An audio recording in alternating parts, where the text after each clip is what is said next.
Nè, chúng tôi sẽ làm mà cục sờ ra.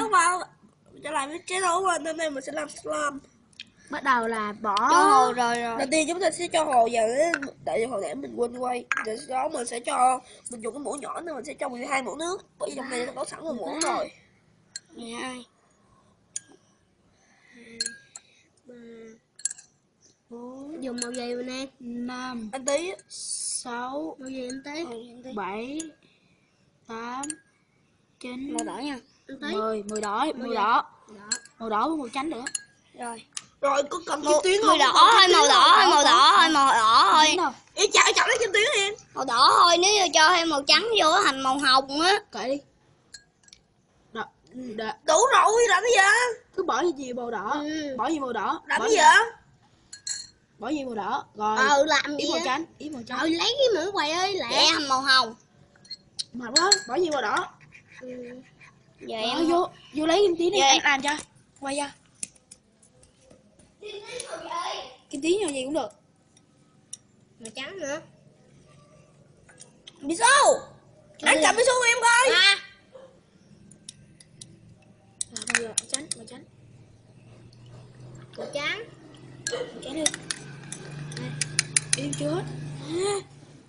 Cục sơ la này nè. Đây. Đúng thiệt, làm ra cục sơ la nữa. Chưa bỏ gì ra miệng chứ ra làm hay thiệt. Mì dám. Chết em rồi. Sao? Rồi. Đồ. Rau hồng thiệt. Tí là cho một chút màu hồng. Đồ. Lên đi. Này 4 loại. Thêm màu đỏ ơi. Thêm màu nào nữa. Bỏ ra. Em cầm cái xôi giùm hai em. Ê. Đồ. Mấy cái đứa này. Mở màu hết ra luôn. Mở màu hết ra luôn. Mở Mở màu hết ra. trộn lại thành màu nâu. Nè. Mở ra. Nè. Mở ra. Cầm vô. Mở ra đi. Bên em mở ra bên em. Bỏ hết luôn hả? Trộn hết luôn. Trộn hết. Nó đẹp. Làm màu nâu á. Im, chọn màu gì thôi. Rồi mở màu này cho anh. Một màu nào hả? Một màu nữa thôi. Chưa quậy đây, em quậy ra. Dính này nè. Cho tí.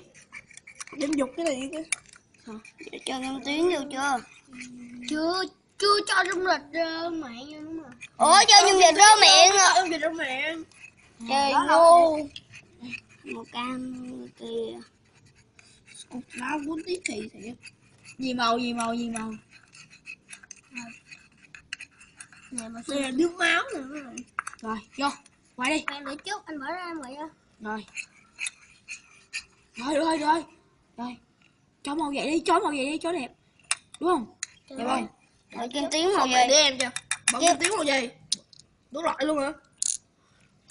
Đủ loại luôn hả anh Tí? Đủ lại luôn đi. Ít thôi, mỗi loại ít thôi. Em mở này cho. Mở cái anh Tí mở đi. Trời quay vô đây là màu nâu. Là màu nâu luôn rồi kìa. Cậy ba chai. Quay tiếp đi. Bỏ thêm nước đi. Bỏ một muỗng nước thôi. Oh my god. Bỏ thêm miếng gì nữa ơi. Thêm miếng màu ơi. Thôi Rồi. Thêm miếng màu trắng nữa anh tới cho nó đẹp. Rồi, nè. Rồi cái nắp đâu rồi? Ai cầm quay? Anh Tiên cầm quay với. Thôi mệt quá. Anh Tí cầm quay anh Tí. Nhìn lên. Anh Tí cầm hồng không? Hủ tiếu này cho anh. Đây à.